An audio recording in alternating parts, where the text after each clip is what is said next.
Remember when Sheryl Swoopes took a mic and tried to convince the world that nobody wanted to sign with the Indiana Fever? That free agents would avoid the franchise like it was radioactive, thanks to locker room issues and a so-called toxic culture? Yeah, well, that take has officially been thrown onto the pile of coldest takes in WNBA history, because now, Indiana just won free agency, and the person putting that message on blast is not some random Twitter fan. It's Sue Bird.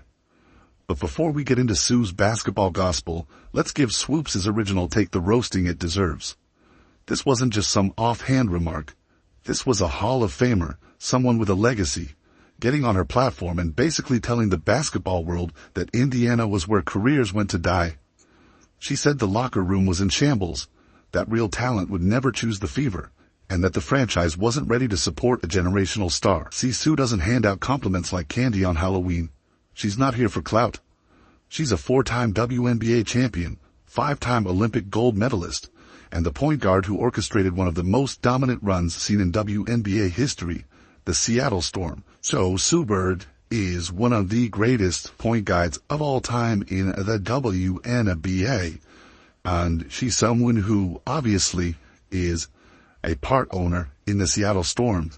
So hyping up another team is a bit of a conflict of interest, if we're being honest. So what did she say? First, she gave her classic veteran perspective, telling everyone to pump the brakes on the Indiana Fever instant title parade. That's classic Sue, steady, calculated, reminding people that rings aren't won on Twitter or in group chats hyping Clark's logo threes. They obviously through trade added Sophie Cunningham, a player that, I would say a 3-and-D type player, who has, been to the final, so has that playoff experience. She's also just tough. She's mentally tough. She's physically tough. She brings an edge to them.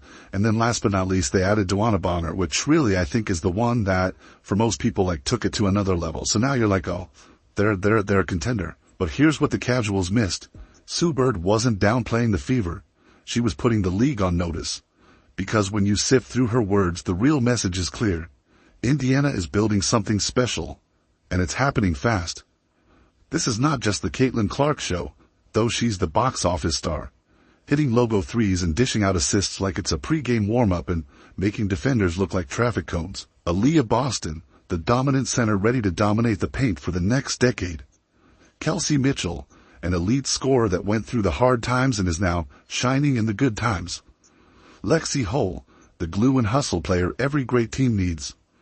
And now, free agents want in. That's the part Swoopes never saw coming. Caitlin Clark changed everything. This isn't the Indiana Fever team that spent years as a league afterthought. This is the hottest ticket in town. Ticket sales, record-breaking, jerseys, flying off shelves faster than Reese Brick's free throws, broadcast deals. Networks are fighting for Fever slots like it's the NBA Finals.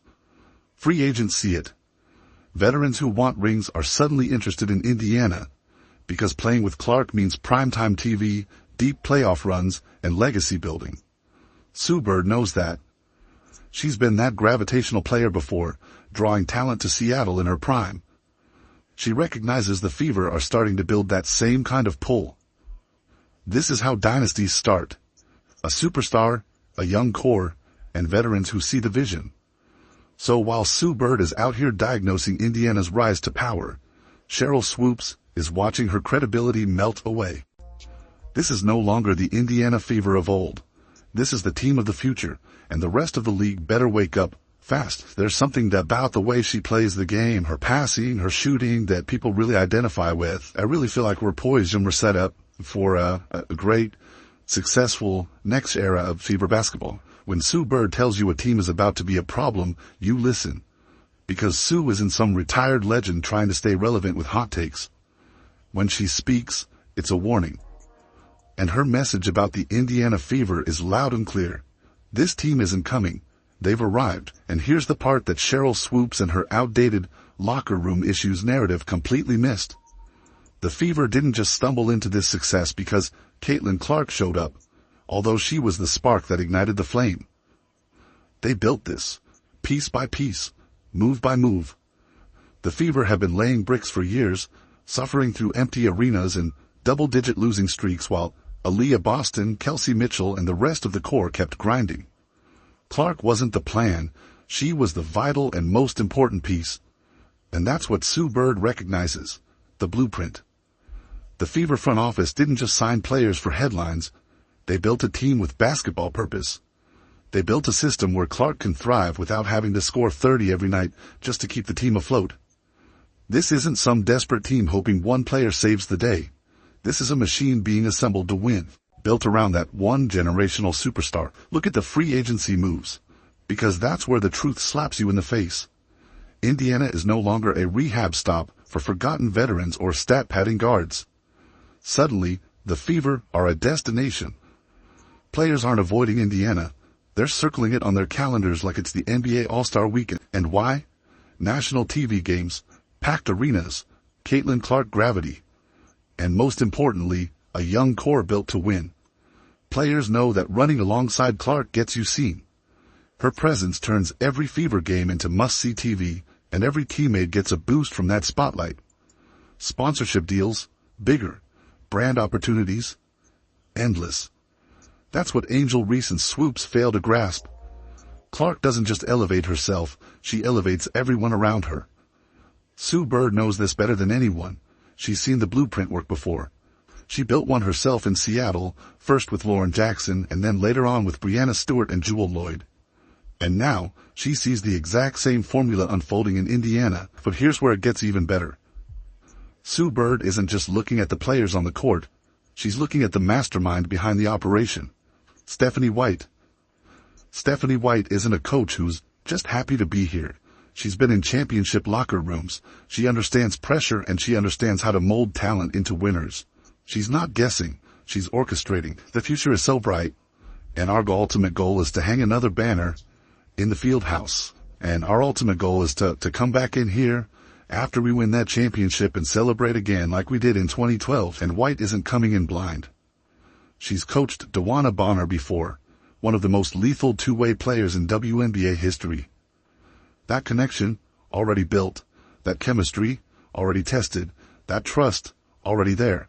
And Bonner isn't just some veteran warming the bench for morale purposes. She's a walking mismatch. A 6'4" problem who can shoot, defend, and bully smaller players in the paint.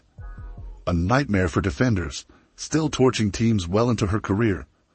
She can guard multiple positions, stretch the floor, and punish smaller defenders on the block. Pair that with Caitlin Clark pulling defenders out to the logo and Aaliyah Boston eating rebounds like they're appetizers. Defenses are going to break down before halftime. And let's add another layer here. Bonner's defensive versatility is exactly what championship teams need. She can switch onto guards, bang with forwards, and anchor rotations alongside Boston. Her presence gives Indiana the ability to close games with a lineup that can defend and stretch the floor. Optimal in playoff basketball. And let's not forget the mindset Clark is bringing into all this. She's not some wide-eyed youngster hoping to fit in. Clark is built different. She's carried entire college programs on her back in front of sold-out arenas. She's stared down hostile college crowds and dropped 40 like it's cardio. She's been under pressure since high school and has only gotten better under it. That's the kind of player who transforms a franchise, not just with points, but with belief. The Fever aren't just hoping to make the playoffs, they're hunting banners. While Sheryl Swoopes clings to her outdated locker room fairy tales, Sue Bird is watching Indiana build a dynasty in real time. This isn't just about Caitlin Clark pulling up from the logo and draining threes like it's light work. It's about how she's changing everything around her, elevating teammates, breaking defenses, and turning the Indiana Fever into a juggernaut. Take Aaliyah Boston, already a force in the paint, now paired with a guard who pulls defenders out to the parking lot. Suddenly, the lane opens up like the Red Sea, giving Boston all the room she needs to bully defenders and feast inside. Are you in a position where you can add some pieces? Yes, we are. We're definitely in a position, and I would think that if you are a smart basketball player and you watch the way she plays, you would want to play with her. Kelsey Mitchell and Lexi Hull, they're thriving too. Clark's gravity is their golden ticket. Cutting lanes are wide open, and defenders are so terrified of Clark's shot they forget about the other weapons. 1 second you're doubling Clark. The next, Mitchell is hitting a layup uncontested, or Hull is burying a corner three. And then DeWanna Bonner steps in, one of the most versatile veterans in WNBA history. 6'4", all-time bucket getter, defensive anchor, matchup nightmare. She's not here for a farewell tour. She's here to win another ring. Sophie Cunningham, a sharpshooter with an edge, the kind of player you love on your team and hate to play against. Hi, Sophie Cunningham she is there to be basically the enforcer. She played a lot of 5 at Phoenix. She literally played 1 through 5. She guarded 1 through 5 at Phoenix. There is maybe a not more versatile glue player in the WNBA than Sophie Cunningham. There are better players or more versatile players, but no more versatile glue players than 100K a year. Nick Cunningham. She's almost a one-of-a-kind in what she does. Double-team Clark. She'll find the open player. Guard her straight up. She'll humiliate you on a highlight reel. But it's not just talent. It's the mindset that's terrifying the rest of the league. This is not the Indiana Fever of old, desperate for wins and hoping for a miracle. This is a team that knows exactly who they are. They've got the target on their back, and they love it. Every game is a showdown. Every night is a statement. And Caitlin Clark lives for that pressure. She's been under the spotlight since Iowa. Sold-out arenas, deafening crowds, people waiting for her to fail. Every time, she's answered. She's not running from the target. She's drawing a bigger one on her chest. And, yeah, there's a narrative out there that Kathy made the call. All right, Kathy Engelbert. Oh, we got to make sure we get Caitlin Clark the championship. And I told you there's narrative floating. Number 1, they're freaking out. Number 2, the next thing you're about to hear is Caitlin Clark needs a super team to win a championship. So they're going to downgrade her status. And they're going to her over that. It's already started. That's where they're going with this, folks. That's why Sue Bird gets it. Sue was that player once, the face of a franchise, the one carrying expectations. She sees herself in Clark, but also something new. Because Clark isn't just meeting the hype, she's rewriting it. She's not the next Sue Bird, Diana Taurasi, or anyone else. She's the first Caitlin Elizabeth Clark. But let's talk about the haters, because they're squirming. Sheryl Swoopes, still clinging to that embarrassing, nobody wants to play in Indiana take, while free agents keep choosing the Fever like it's the hottest club in town. Aja Wilson, feeling that pressure. She was the face of the league, but now she's side-eyeing every Clark headline, every jersey sale, every record-breaking viewership number. Her passive-aggressive social media posts say it all. She knows the shift is happening, and Clark didn't ask for the crown. She took it. Angel Reese, still stuck in a college rivalry that Clark left behind months ago. Reese can talk, but the numbers speak louder. Clark's jersey retirement ceremony drew more viewers than WNBA playoff games. That's not shade, that's reality. But here's why the rest of the league should be scared. This Fever team isn't just here to compete. They're here to dominate. Clark didn't come to Indiana to make the playoffs. She came for banners, for MVPs, for a legacy. This team wants to be the WNBA's next dynasty, and they have the pieces to do it. So to all the critics, the doubters, the bitter veterans watching their influence fade, Sue Bird sees you, and she's here to tell you, you're wrong. This isn't hype. This is history being written in real time. The future of the WNBA runs through Indiana. And Caitlin Clark isn't just driving the bus, she's taking laps around the haters. Because Indiana is here now, and they're not leaving.